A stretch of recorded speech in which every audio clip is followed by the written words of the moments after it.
So ito na nga guys, dumating na yung parcel namin galing Shopee. At ito ay ang vacuum.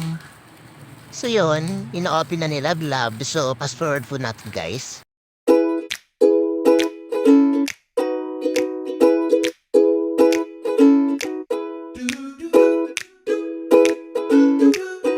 So yun na nga, tapos na, iniisa-isa lang nilalabas sa mga parts ng vacuum. Yan yung filter.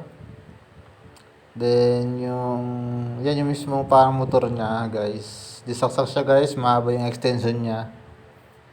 Yan, so meron ding, ayan yung parang extension niya para ma-extend nyo kung gusto nyo pabain. Then yung panghigop, yung mismong taga-receive ng mga dumi. Yan guys.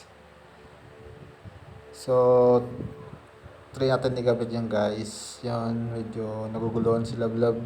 Pero kaya niya yan.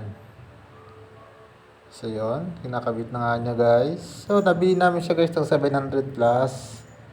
Okay. So, try natin guys.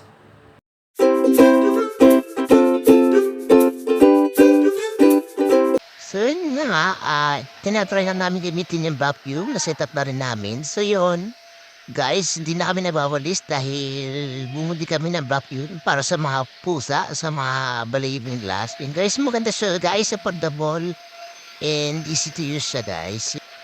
So pala yung filter niya guys, pwede siyang linis lang para pwede pa siyang magamit guys. So yun, tignan natin yung mga naipon na dumi galing sa bahay. So yun.